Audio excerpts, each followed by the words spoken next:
Mestre, eu preciso de um milagre. Transforma minha vida, meu estado. Faz tempo que eu não vejo a luz do dia. Estão tentando sepultar. Autor cristão, compositor, instrumentista, arranjador, produtor e jornalista. Ele iniciou sua carreira em 1974. Ao completar 35 anos de carreira, gravou seu segundo DVD em parceria com a Som Livre, intitulado Rastros de Amor. Ao longo de sua carreira, já compôs mais de 500 músicas gravadas em 42 CDs. Em 2012, lançou seu primeiro livro, Adoração, Quando a Fé se Torna Amor. Vamos receber o Asaf tão carinhosamente.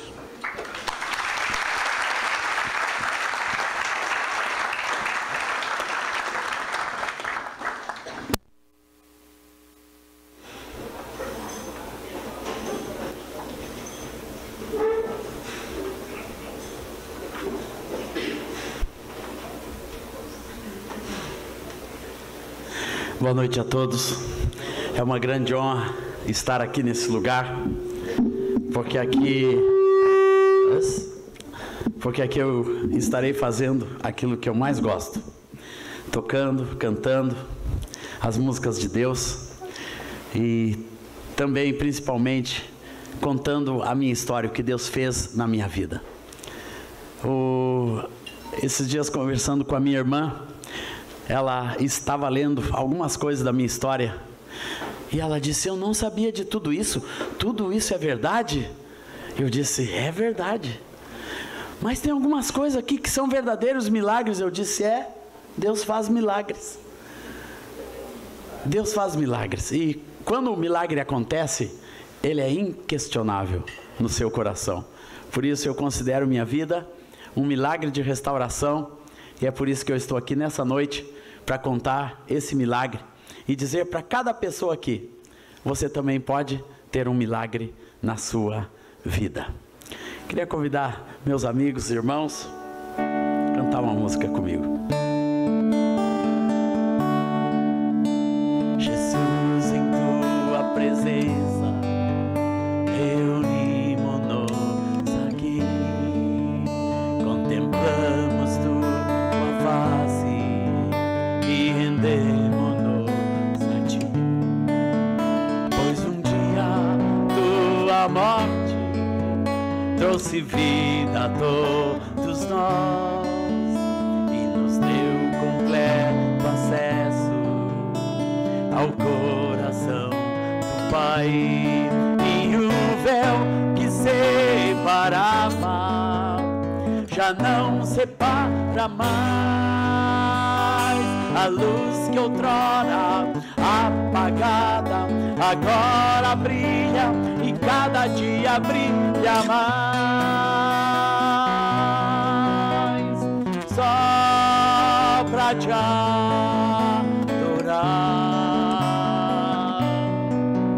e fazer teu nome grande e te dar o louvor que é devido. Estamos nós aqui só pra te adorar, só pra te adorar e fazer teu nome grande e te dar o louvor que é devido. Estamos nós aqui, estamos nós aqui para adorar ao Senhor. Amém. Aleluia.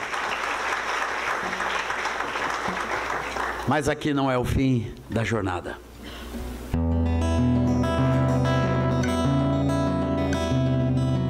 Jesus, nos trouxeste até aqui, deixando o que ficou para trás. Tem nos guardado junto a ti, na tua santa paz. Entre lágrimas e dor, entre lutas e provações, não tem nos faltado o teu amor em nossos corações.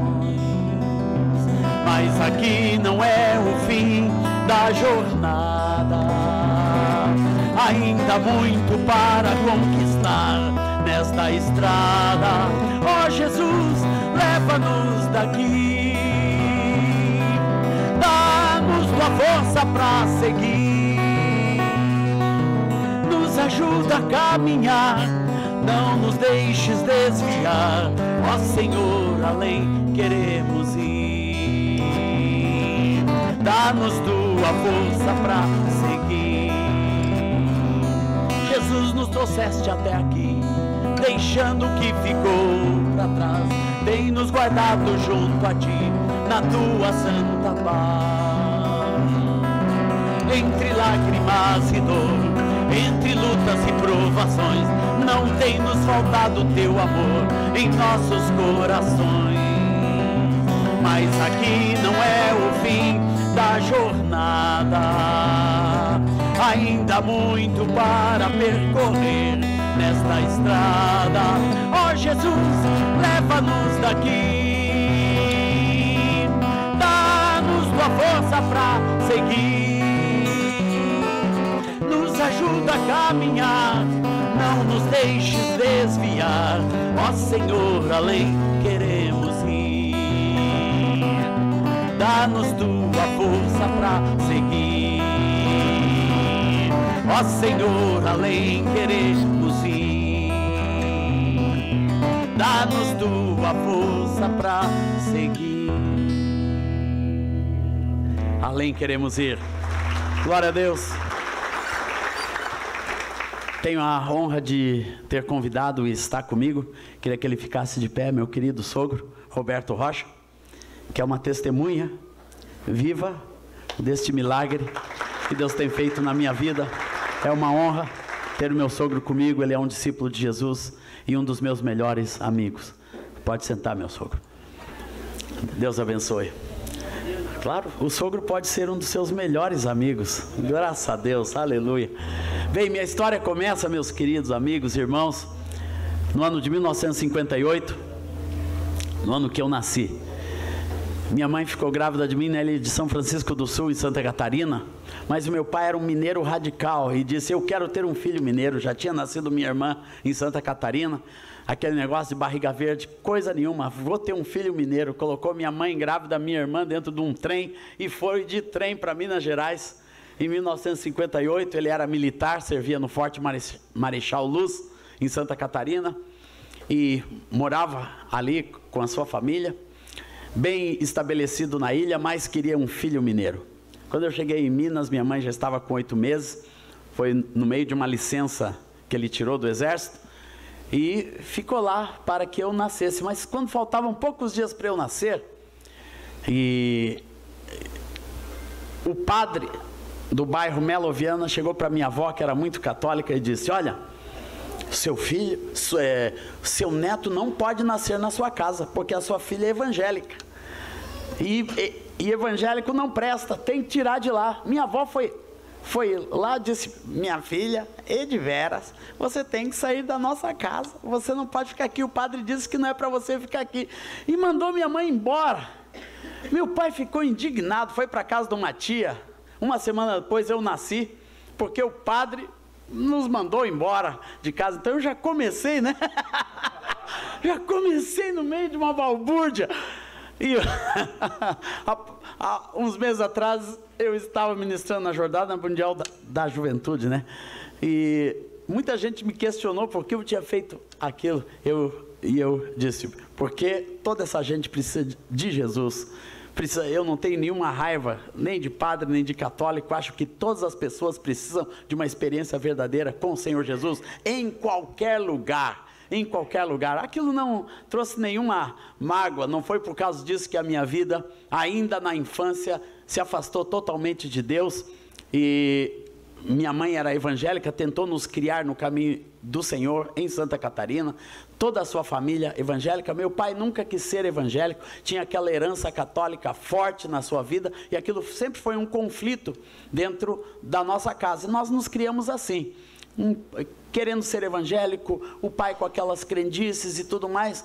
Quando tínhamos 11 anos de idade, acabou tudo. Minha mãe parou de fazer os cultos em casa, e nós nos mudamos de Santa Catarina para Ponta Grossa para Santa Rosa. De Santa Rosa, viemos para Porto Alegre. Meu pai sempre sendo transferido, e sempre aquela luta na nossa casa, porque, além do mais, meu pai bebia muito. Quando eu digo muito, bebia muito. Bebia todos os dias, saía do quartel, tomava umas 5, 6 cervejas e uns 2, 3 copos de cachaça, e vinha todas as noites dessa maneira para casa, desde que eu me conheço por gente. Nossa infância foi sempre com um pai alcoolizado dentro de casa. Com 11 anos, toda aquela força do evangelho que minha mãe tentou colocar dentro da nossa vida, parecia que tudo aquilo se perdeu. Minha mãe foi para o espiritismo e tentou nos levar, todos os filhos, mas na verdade quem tomou conta de nós foi o mundo mesmo. Chegamos em Porto Alegre, eu estudava no colégio militar, e dentro do colégio militar eu conheci o rock, conheci a pornografia, e dentro do colégio militar também conheci as drogas. Tudo ali no mesmo lugar, morávamos na Rua Zenha. Depois fomos morar lá no Cristal. Eu já sabia o que era um baseado de maconha, já estava envolvido com um monte de porcaria. E não demorou 3 anos, eu larguei a escola militar, me misturei com um grupo de hippies que tinha ali perto da Avenida Zenha, na Rua Leopoldo Bier, e ali a minha vida entrou por um despenhadeiro. As drogas cada vez mais pesadas, não estudava, não trabalhava, não fazia nada, me drogava todos os dias. Meu pai não tinha mais autoridade, não tinha força para me tirar daquilo. Eu comecei a fazer artesanato e tocar violão. Aprendi a tocar violão na rua. E aquilo veio com muita força sobre a minha vida. Levei minha irmã mais velha para esse mesmo grupo. E como era na década de 70, hoje parece pior, mas sempre onde existe sexo, droga, rock and roll, gente solta, jovens, adolescentes soltos, é só porcaria. Eu não gosto de me fixar em tudo aquilo que eu fiz, o tipo de droga que eu tomei, o tipo de vida que eu levei nesses 3 anos, os abusos que eu sofri, as coisas que foram fortes contra a minha vida, contra o meu caráter. Eu estava ali totalmente exposto, solto, minha irmã e eu. Quase trouxemos meus outros irmãos também para a mesma vida, mas pela graça de Deus, tinha uma irmã menor e um irmão da minha idade. Eles nunca quiseram entrar naquele mesmo caminho, mas ali, principalmente eu, meus queridos, eu me enterrei. Eu me tornei um drogado e usava drogas para ser feliz, não tinha nenhuma outra perspectiva, não tinha nenhum sonho, nenhum projeto, e aquela era a minha vida, fazer artesanato no meio dos hippies, vender na praia em Tramandaí, e durante todo o verão e durante o inverno aqui nas coisas turísticas, na feira hippie no centro da cidade, expor ali, né, na rua da praia. Essa se tornou a minha vida. Eu tinha 13, depois 14 anos, eu estava enterrado em tudo isso, fazendo isso como único objetivo de vida. Um dia chegou um cidadão chamado Jairo Pinheiro, um sargento do exército, amigo do meu pai, que tinha conhecido nossa família lá atrás, muito longe, lá em Santa Rosa ainda, e ainda tinha um culto na nossa casa, que ele vinha de vez em quando naquele culto, e ele chegou na nossa casa e viu tudo aquilo. É essa família mesmo? O que aconteceu com vocês? Todo mundo longe de Deus, todo mundo perdido, meus pais já iniciando o processo de separação, naquela época era o desquite, né? Fazendo o tal desquite, não se aguentavam mais e não aguentavam mais os filhos, a rebeldia, e aquilo era, nossa casa estava sendo totalmente destruída. Um dia chegou um cidadão chamado Pastor Erasmo Ungaretti, da igreja metodista. O sargento Jairo levou esse cidadão na nossa casa. Ele queria falar com a família. Mas só minha mãe o recebeu, ninguém mais. Eu e meus irmãos zarpamos fora, pastor dentro de casa, não queria nem saber, de jeito nenhum, né? Mas Deus sempre quer saber. E ele falou do amor de Deus para minha mãe, levou minha mãe para a igreja, e lá eles começaram a orar pela família do Capitão Roque. Sempre tinha a família do Capitão Roque um papelzinho que oravam, que era nós, minha família, meus filhos, meus irmãos e o meu próprio pai. Meu pai, bem nessa época, teve o seu terceiro infarto e o exército o aposentou. Ele passou a beber mais ainda e aquilo tudo descambou a família. Fomos várias vezes, tivemos que ter a interferência da polícia do exército na nossa casa e queriam me internar porque eu perdia totalmente a razão, ficava drogado, deitado numa cama, ninguém sabia o que estava acontecendo. E assim, tomava qualquer tipo de droga, o que eu conseguia na rua, eu tomava remédios, comprimidos, que eu não sabia nem para o que era. Tinha um que era Artane, dizia que era para epilepsia, e a gente dissolvia aquilo, e injetava aquilo direto, sem nenhuma noção. Mequalon, remédios fortíssimos para paranoia, e aquilo tudo, aqueles jovens não tinham nenhuma noção do que era aquilo, não tinha as drogas assim definidas como hoje, tinha maconha, e o que vinha de fora era alguma cocaína, mas muito pouca, o resto era inventado nas farmácias, nos botecos, uma coisa totalmente irresponsável, e aquilo tudo quase me levou à morte. Eu tive várias crises, entrei em colapso de saúde, de tudo, era magro que nem um palito, a saúde ruim, não comia, não me alimentava, e aquela vida foi me levando. Mas lá na igreja Wesley já orava pela nossa família. No ano de 1974, eu entrei no ano de 74, na praia de Tramandaí tinha um parque lá em Tramandaí, e em volta daquele parque permitiam a feira hippie. Eu expunha todas as noites ali, vendia algum artesanato, trabalhava com couro, metal, vendia de noite, comprava, já sabia onde comprava a maconha, ia todos os maconheiros, com as gurias, com as mulheres, tudo por uma construção que estavam fazendo na beira, do lado daquele restaurante, na frente da praia, e a gente dormia tudo ali, no meio das construções, sem noção, com droga, com chuva. E num determinado sábado eu cheguei para expor e começou a chover, e choveu mais, e me deu uma melancolia. Eu disse, sabe uma coisa, eu vou voltar para Porto Alegre, porque amanhã vai ser sábado de carnaval, isso era uma sexta-feira, vai ser sábado de carnaval, e eu vou para as festas. Peguei, fui para a Freeway, pedi carona. E parou um doido, disse, vai para Porto Alegre, vai. Eu entrei naquele carro, e não demorou muito, depois que passou ali Santo Antônio da Patrulha, tem um viaduto, bem naquela reta da frente, aquele carro na chuva se desgovernou, aquele carro começou a capotar. De alguma forma eu fui salvo de dentro daquele carro, eu caí para fora, fui jogado na estrada. Eu lembro de estar rolando com a minha mochila e com tudo que eu tinha, com artesanato, rolando naquela pista molhada, e levantei meio desacordado, olhei para os meus punhos, aqui estava totalmente aberto, eu tenho as duas cicatrizes, os nervos aparecendo na palma da mão, a cabeça toda ensanguentada, o pé ensanguentado. Parou um carro, me tirou da pista, foram lá, tiraram aquele outro cara que nem um bife de dentro do carro, tiraram junto dele uma arma, e era uma pessoa totalmente desconhecida, que eu só fui conhecer depois, porque depois Deus salvou esse cara lá na frente. Deus fez o milagre completo ali, muito mais tarde. Alguém me telefona e diz, olha, tem um cara aqui que diz que estava dirigindo o carro que você se acidentou, e ele diz isso. Eu disse, é ele. E então Deus me salvou daquele lugar. E ali começou uma transformação na minha vida, porque ali eu entrei numa profunda depressão. Por quê? Eu tive que ir para o hospital, fui todo costurado, cheguei em casa, meu pai me olhou daquele jeito, E disse, eu só espero a morte, né? O próximo passo, né, é a morte. E era mesmo. E já tinha aquele espírito de morte sobre a minha vida, de destruição, de não fazer nada, de estudar.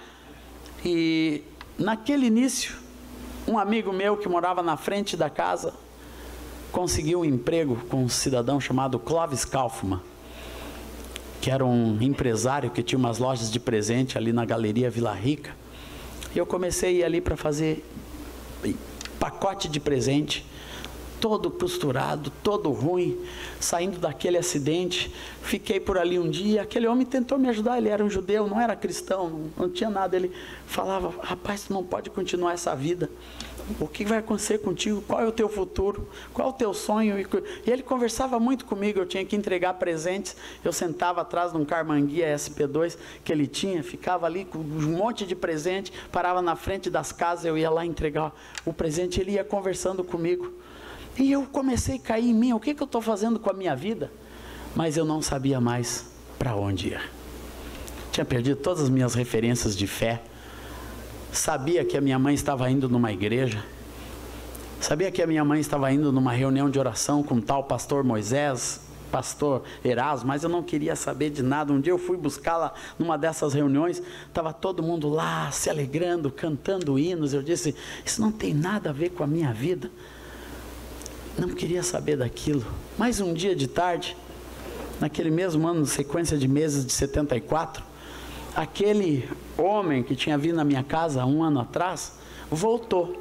Na hora que eu acordava, sábado às 2h30 da tarde, que eu ficava festeando a noite inteira, vinha para casa, dormia em casa, e aquele homem bateu na porta. Eu fui lá no olhinho mágico, tentar ver quem era naquela hora, e eu vi, puxa, é aquele tal pastor. Reconheci pela Bíblia. Não queria nem saber. E ele ficou batendo. E batia, e batia, e batia. E eu só olhando ali atrás. E nada de abrir a porta. Não queria saber de nada. Coração endurecido. Não sabia se... deixa aí. Voltei para a cama, ele ficou batendo mais uns minutos lá. E foi embora. Foi embora. Uma semana depois, o mesmo pastor volta, mais que petulância. Voltou no mesmo sábado à tarde, às 2h, que era a hora que eu sempre acordava. E a minha mãe tinha dito que ele ia voltar, mas como eu estava dormindo, eu fui lá de novo, acordei, fui lá ver, é o mesmo pastor. E ele bateu, e bateu. Só que dessa vez, eu fiquei com uma vontade de abrir. Eu lembro isso claramente, eu fiquei com uma vontade assim, eu vou abrir para ele. Ele me parece, eu quis abrir a porta, mas o que me segurava era muito mais forte. Quando as trevas seguram, quando a luz chega perto, você fica ali amarrado na frente da luz, e era como eu estava. Eu sabia que aquele homem poderia ter alguma coisa para acrescentar na minha vida, que estava totalmente destruída. Eu já um adolescente, tinha virado 15 anos, quase com 16 anos, aquela vida vazia, sem nada, sem orientação de pai. Minha mãe tentava, mas na sua simplicidade não conseguia muita coisa. E aquele homem bateu. Quando ele foi embora, enfim, eu não abri a porta, eu corri para a sacada, e eu tive um arrependimento súbito. Por que eu não abri? Eu fiquei pensando, né? Mas se eu abrisse, o que ele ia dizendo? Daí eu fiquei conversando comigo mesmo, o que ia acontecer, e deixa para lá, até a minha mãe chegar. E imagina a cara dela, ela toda semana pedia para aquele pastor vir na minha casa, vir falar com seus filhos. Por favor, pastor, vai lá, eles estão cada vez pior. Esse meu filho agora está acidentado, e esse pastor queria vir, por isso ele foi 2 vezes, e eu não abri aquela porta. Mas naquela noite, a mãe disse, meu filho, e ela se desesperou, você não abriu de novo a porta, ele não vai voltar aqui. Eu disse, mãe, eu vou lá falar com ele alguma hora, sabe? Você vai? Então você vai agora, vem cá. Pegou pela mão. Assim, numa autoridade de Deus, que eu há muito tempo não tinha. A última vez que eu vi minha mãe, com alguma autoridade sobre minha vida foi 2 anos atrás, quando eu comecei a frequentar aquele grupo de drogas. Numa noite de desespero, chovia, eu estava lá no meio daquela orgia, naquele lugar, numa favela onde estava. Minha mãe apareceu com uma cinta e disse: meu filho, eu vim te buscar. Eu disse: deixa disso, mãe. E ela me pegou no meio dos caras e todo mundo gritava: vai com a mamãe, né? Eu fiquei naquela vergonha. Imagina, adolescente querendo se afirmar em alguma coisa. Ela me pegou, irmãos, e foi da Leopoldo Bira até a Zenha, me sentando assim, ó. Vai ser a última vez que eu vou te dar uma surra, mas não esqueço nunca aquela surra, aquele desespero da minha mãe, sobre o qual não pude fazer nada, e a minha vida piorou depois daquilo, mas eu não esqueço daquilo. Tinha alguma coisa de Deus naquela surra santa, viu? Aquele relho santo. Foi a minha última surra, foi pela rua fora, levando cintada com a minha mãe garfiada no meu punho. E de novo, com a mesma autoridade, naquela noite, ela me pegou e saiu comigo pela Zenha, passou pelo Hospital de Clínicas, pela Protásio Alves, e me levou até a Igreja Wesley, na rua São Vicente. São Vicente ou Coronel Vicente? São Vicente. E entrou no escritório do tal pastor Erasmo. Está aqui ele, pastor. Né? Está aqui ele. E eu: tudo bem? Aquele cabelão todo cacheado, não tomava banho há muito tempo, porque a lei dos hippies era: quanto menos banho, melhor, né? Quanto menos banho, melhor. Com aquele odor, aquele cabelão cacheado, né? Com os braços tudo marcado de droga, todo ainda costurado, em frangalhos. Entrei naquele lugar, e aquele homem magrinho levantou e disse: bem-vindo, Asaf. Eu lembro disso. Vem cá, vem cá, vem cá. Levou, tinha um grupo de 8 jovens, a reunião de jovens lá na Wesley, 8 jovens. E ele me sentou no meio daqueles 8 jovens, adolescentes. Suas 2 filhas estavam ali, jovens, uma com a minha idade, outra menor. E ele me pôs ali no meio. E eu comecei a olhar aqueles ETs, caretas. Eu sentei ali no meio, e eles nunca tiveram medo de mim. Eu achei, né, que todo mundo sabia que eu era drogado. Chegou o filho da tal Dona Edu Virgem, que todo mundo orava. Achei que ia ter bullying, preconceito, que nada, irmãos. Sentaram ao meu redor, disseram: tua mãe disse que tu toca violão, toca aqui com a gente. Eles cantaram: Santo Espírito, enche a minha vida, por Cristo eu quero brilhar. E eu fiquei tocando aquelas músicas sobre o Santo Espírito, Cristo, quero brilhar, e nada. Mas gostei do grupo. Eles disseram: olha, amanhã nós vamos tocar na igreja, não tem quem toque violão, você vem ajudar a gente? Eu disse: vou. Daí, domingo de manhã, ir em igreja, só Deus mesmo, irmão. Mas só por causa daquelas pessoas, daquele convite, eu peguei e fui. E aconteceu uma coisa até, que tinha um traficante chamado Aranha, e ele ficava ali perto do Instituto de Educação, e eu tinha que pegar o ônibus ali. Eu vim de ônibus da Zenha, descia ali para pegar da Protásio. E o Aranha estava ali, fumamos um baseado de maconha antes de ir para o culto.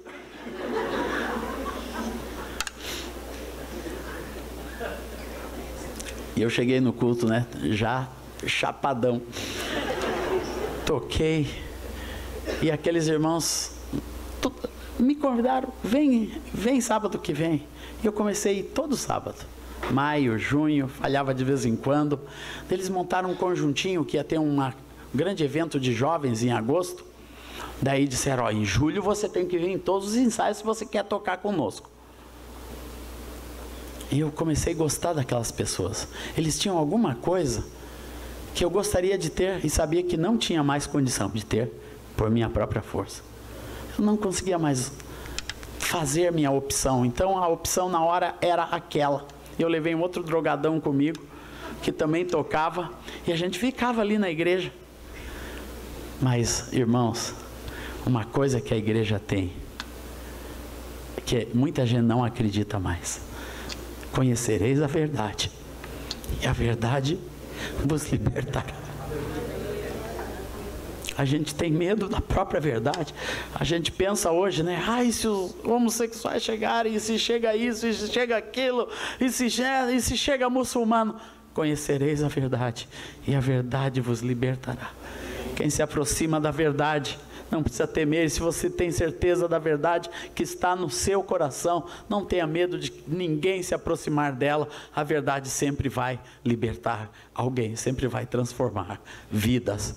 E eu fui cativado pela verdade, pela pureza, pelo amor verdadeiro, por coisas que há muito tempo eu já não conhecia e nem compreendia.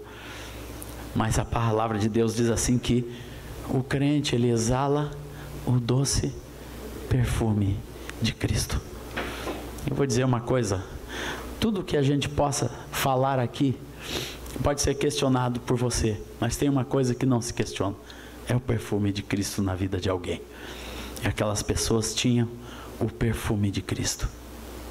E eles cantaram muitas músicas naquele ensaio. Naqueles ensaios eu fui começando a ser cativado por aquelas músicas. Tinha uma que eles cantavam: foi amor, Deus virá sumir dos mortais o ser, forma e condição. Foi amor, Deus a terra vir pra tornar real seu amor por mim. Foi amor, Deus na história entrar e dar amorosamente lições pra viver.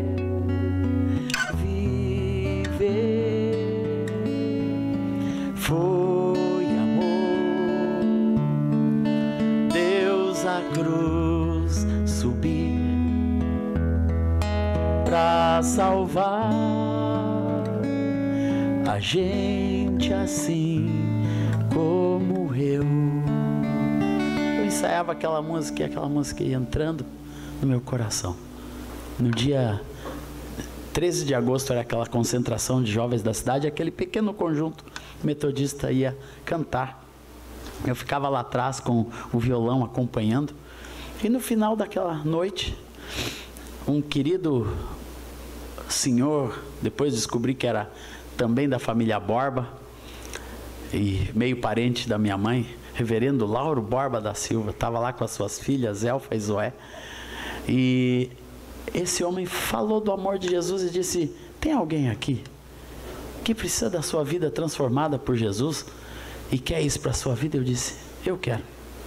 Peguei meu violão, para surpresa de todo mundo, me levantei sozinho no meio daquela igrejona central cheia de gente e disse: é isso que eu quero.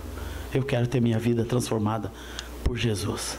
16 anos de idade, toda a caretice caiu fora, toda a vergonha que eu sofria, né, que eu queria sempre estar escondido ali atrás, não queria que aquele negócio de crente, mas eu entendi o amor de Deus naquela noite.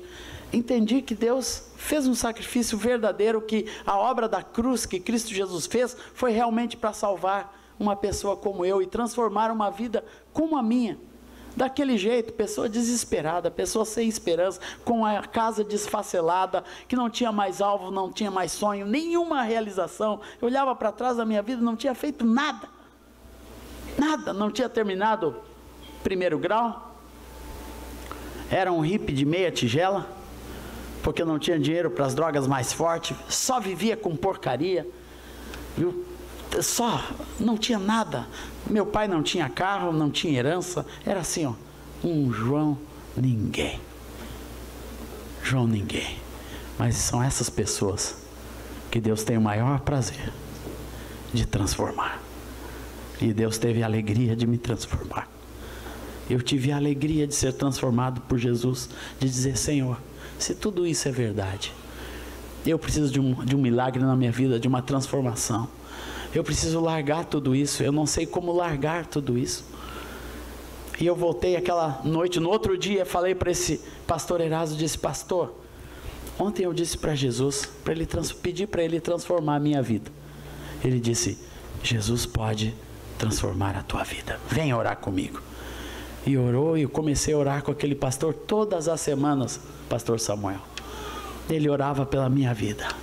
E um dia ele me pegou: Azaf, como ele me chama até hoje, você vai voltar a estudar, você está 3 anos parado.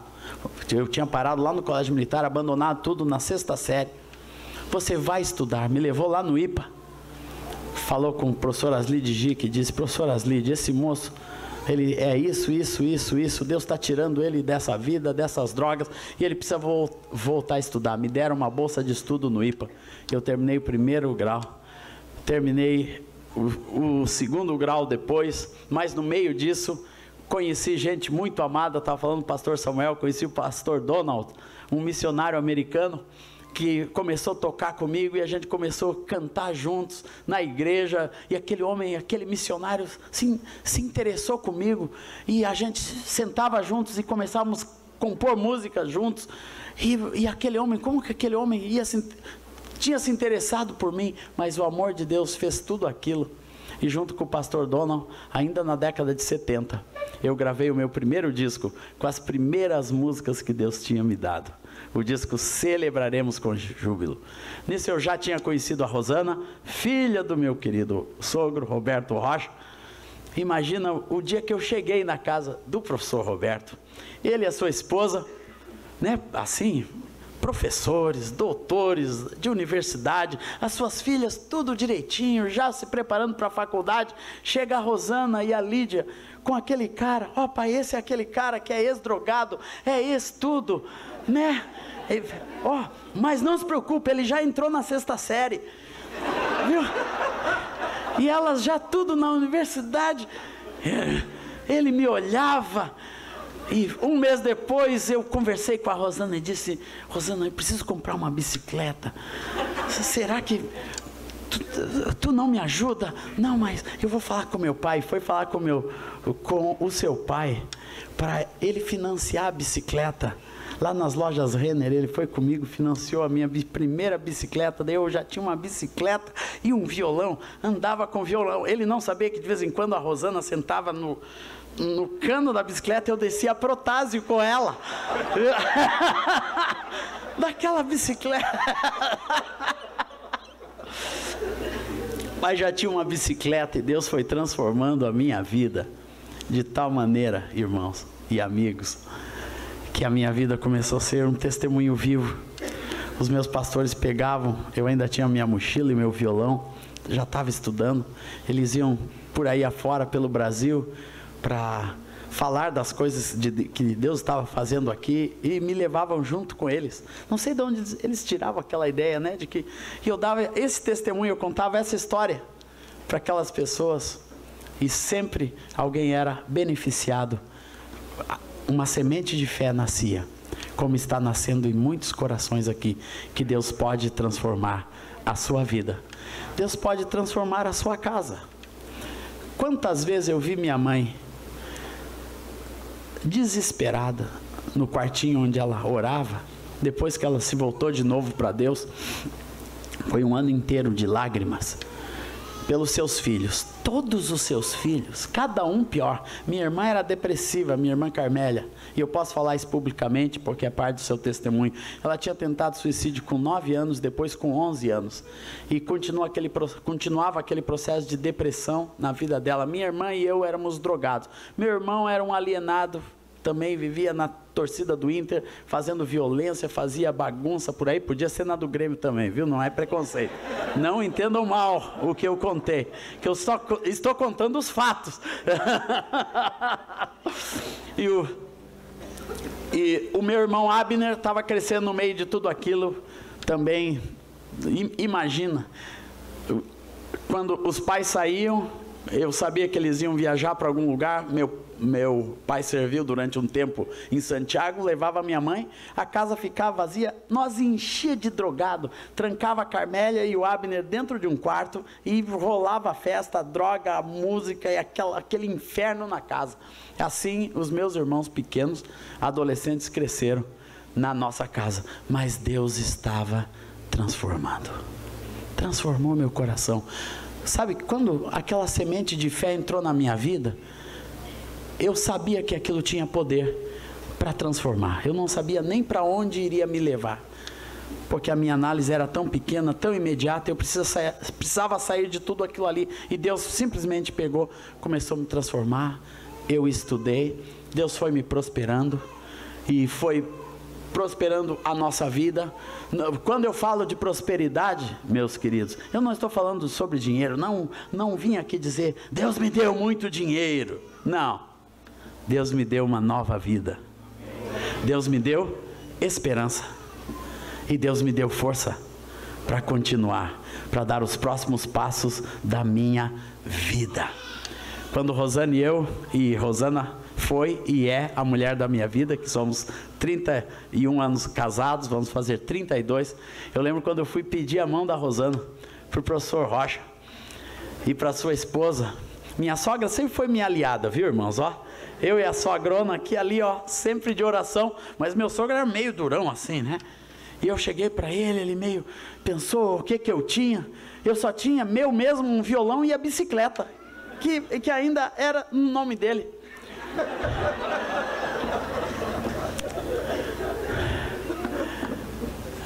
Mas ele sabia o que eu realmente tinha.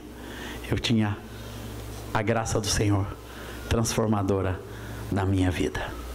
Eu não quero me alongar mais, porque a proposta desse jantar é que você tenha a sua experiência, a sua convicção sobre o poder de Deus na sua vida, sobre o poder de Deus na vida da sua família.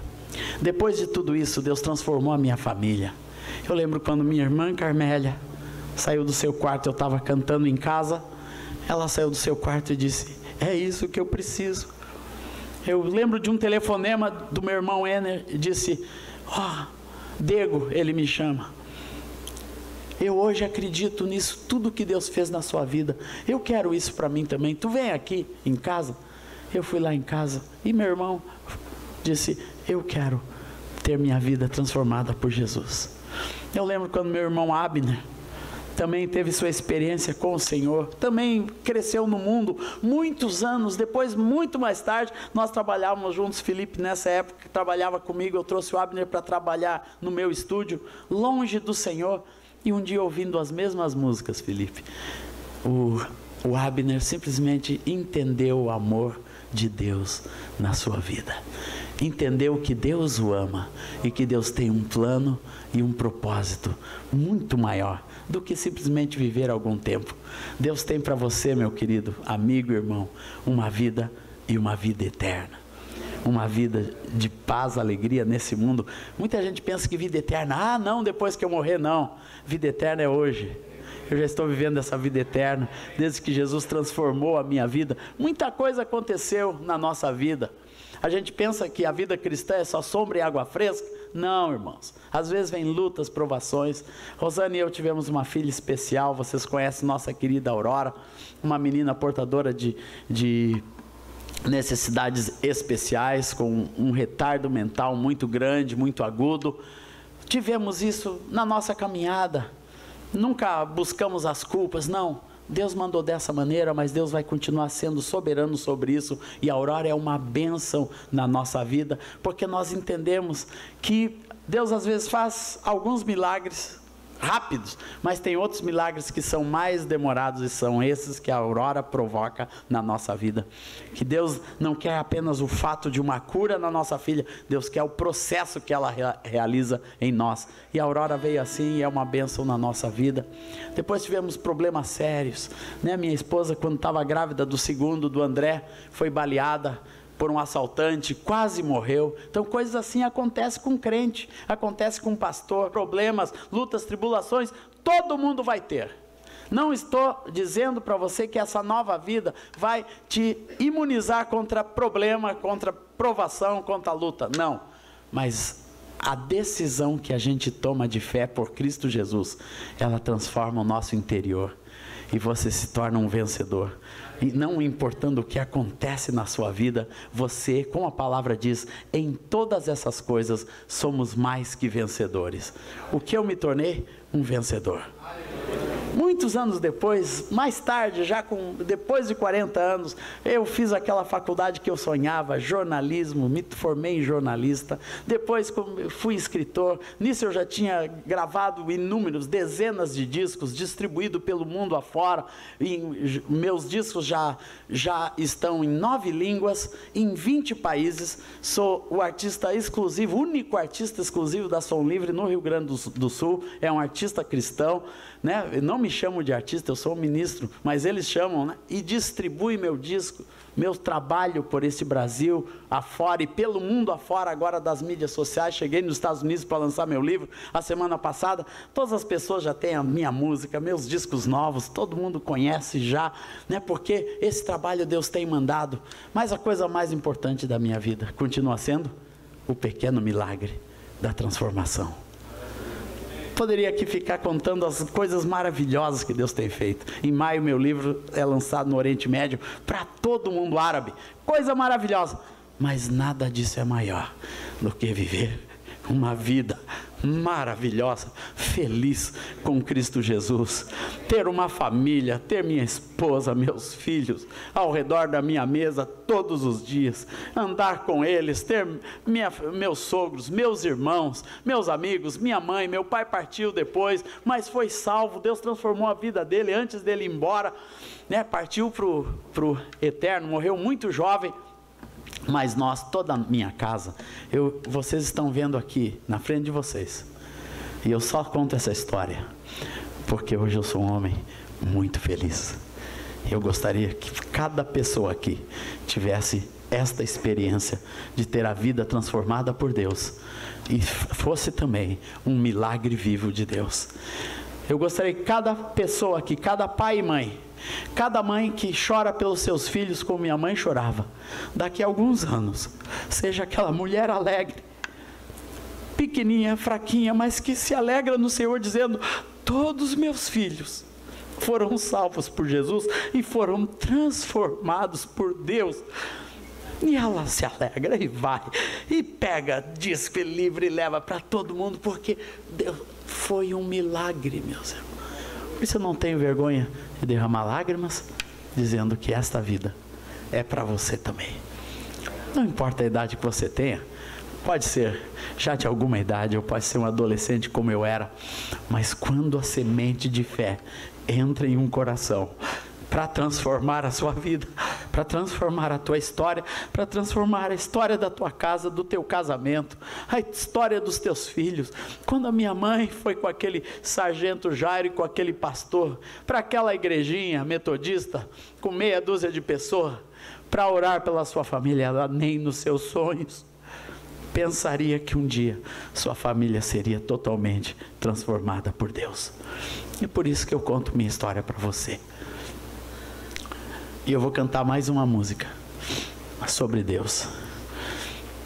E espero que a palavra do Senhor toque no seu coração.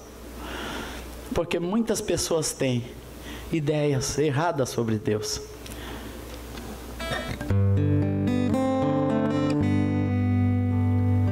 Muitas pessoas têm ideias erradas sobre Deus.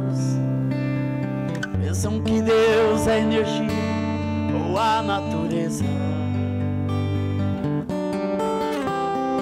Pensam que Deus só acorda ou existe na festa da Páscoa ou Natal, e que está mais preocupado em celebrar algum ritual. Pensam num Deus distante, impossível de ser tocado, com quem não se pode conversar, a quem não se pode amar. Um Deus de braços cruzados, um Deus ultrapassado.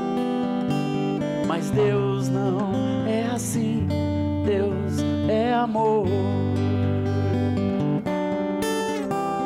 Eu descobri que Deus é tão preocupado com o meu e o teu viver, que até mesmo mandou Jesus vir por mim morrer, pra me livrar de tudo que me fazia infeliz. E acreditar em Jesus foi a melhor coisa que eu fiz. Acreditar em seu amor, acreditar em seu perdão e receber por fé a salvação. Daí em diante gozar da amizade de Deus, que é o meu companheiro a cada dia. Ele será o teu companheiro a cada dia. Na tua casa ele será o teu amigo a cada dia.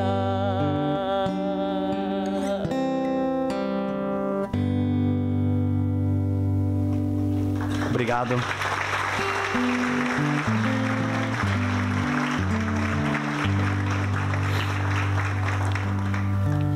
Eu quero convidar nesse momento toda e qualquer pessoa que precise de um milagre na sua vida.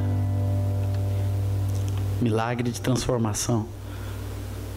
Não quero que você responda se o milagre que você precisa é financeiro, porque a palavra de Deus diz que aos seus amados Deus dá enquanto dorme. Então o milagre aqui não é um novo carro, não é um novo emprego, não é nada que esse mundo possa para oferecer. Mas o milagre que eu estou falando é um milagre que me fez esta pessoa feliz. E isso Deus tem para a sua vida. E se você quer esta vida, eu quero que você erga a sua mão numa atitude de fé diante de Deus nessa noite. Pode erguer com fé. Você precisa de um milagre. Amém. Não tenha vergonha. Você precisa de um milagre. Um milagre de dentro, de transformação. Você que ergueu a sua mão, pode ficar de pé. Vem, fica de pé. Vem, vamos, coragem. Vamos, meu jovem. Você nem um violão na mão tem para... Vai, levanta. Isso. Você precisa de um milagre. Você precisa de vida, de nova vida. Você precisa da alegria do Senhor, da transformação interna, que muda o seu coração, depois vai mudar tudo ao teu redor. Talvez você olhe para a sua casa e você diz, não, quem precisa do milagre é o meu marido. Não, quem precisa de um milagre é você. Porque a palavra tem algumas promessas que diz assim, tu e a tua casa, feliz serás e tudo te irá bem. Então esse milagre é para a sua vida, para a sua casa, meu querido amigo, irmão. Em nome de Jesus eu quero orar por você que está de pé, em nome de Jesus. Que a palavra do Senhor, eu queria que os irmãos chegassem perto dessas pessoas. Vai lá, os irmãos, as pessoas que estão perto, quero um jovem lá, perto daquele moço. Isso, assim, pertinho, isso. Abraça, chega perto dessas pessoas. Isso mesmo, é uma nova vida. Pessoal, nós estamos falando de transformação de vida, de transformação de história, de famílias, que começa no coração de cada pessoa, como começou no meu coração. Em nome de Jesus, obrigado, Senhor, por cada vida. Eu te peço, Senhor, que a mesma transformação profunda que aconteceu no meu coração, que gerou uma fé verdadeira, duradoura, genuína, nasça agora no coração dos meus queridos, agora irmãos e amigos. E eu te peço, Senhor, que venha com a tua presença, em nome de Jesus, e habite em cada coração. E quero convidar aqui todos juntos para nós fazermos esta oração. Senhor Jesus, neste momento, eu te peço que o teu Espírito Santo venha e entre no meu coração e transforme o meu interior. E eu sendo transformado, terei minha casa transformada e toda a minha vida transformada. Terei os meus sonhos transformados, um novo projeto de vida que contará com a tua bênção e com o teu amor. Nesse momento, eu te entrego a minha vida. Toma conta dela, Senhor, porque tu podes fazê-lo com perfeição. Em nome de Jesus. Amém.